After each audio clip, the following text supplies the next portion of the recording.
Hi friends, வணக்கம்.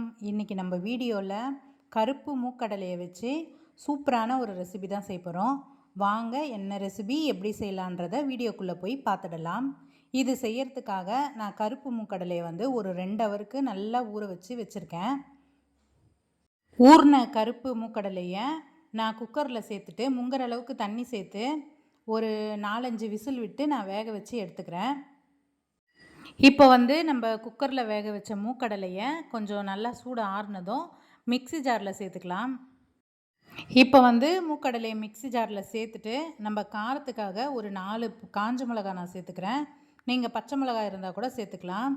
சேர்த்துட்டு இதுக்கு தேவையான நான் உப்பு போட்டு நான் வேக வைக்கல, அதனால் நான் உப்பு கொஞ்சம் சேர்த்து நம்ம வேக வச்ச அந்த சுண்டல் வேக வச்ச தண்ணியே கொஞ்சம் இருந்துச்சு.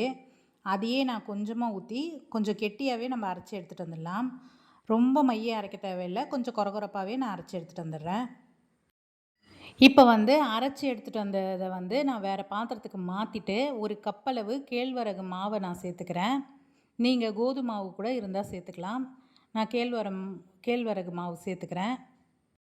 இது கூடவே நான் ஒரு வெங்காயத்தை கட் பண்ணி வச்சுருக்கேன், அதையும் சேர்த்துக்கிறேன். உப்பு ஏற்கனவே நம்ம சுண்டலில் போட்டிருக்கோம், அதனால் உப்பு பார்த்து சேர்த்துக்கலாம். நான் இப்போதைக்கு உப்பு சேர்க்கல. சேர்க்காம நம்ம வேக வச்ச தண்ணி வேறு கொஞ்சம் இருந்துச்சு, அதை வேஸ்ட் பண்ண வேணாம்னு சொல்லி அதையே ஊற்றி நான் நல்லா அடை மாவு பதத்துக்கு ரெடி பண்ணி எடுத்துக்கிறேன். இப்போ உப்பு கம்மியாக தான் இருந்தது, அதனால் இதுலேயே நான் இன்னும் கொஞ்சம் உப்பு சேர்த்து நல்லா நான் மிக்ஸ் பண்ணி எடுத்துக்கிறேன். இப்போ இது ரொம்ப தண்ணியாகவும் இல்லாமல் ரொம்ப கெட்டியாகவும் இல்லாமல் கொஞ்சம் லூஸாகவே நான் மிக்ஸ் பண்ணி எடுத்துக்கிட்டேன். இப்போ ஸ்டவ்வை பற்ற வச்சு நான் ஒரு தோசை தவாவை வச்சுட்டேன். இது சூடானதும் நம்ம எண்ணெயை நல்லா தடவிக்கலாம். அதுக்கப்புறம் இந்த மாவை கொஞ்சம் எடுத்து நம்ம கையிலேயே நம்ம தவாவில் வச்சு தட்டிக்கலாம். நீங்கள் வாழை இலை இருந்தால் கூட வச்சு தட்டிட்டு அதுக்கப்புறம் தவாவில் நீங்கள் சேர்க்கலாம். நான் ஸ்ட்ரெயிட்டாகவே தவாலையே வச்சு தட்டிக்கிறேன்.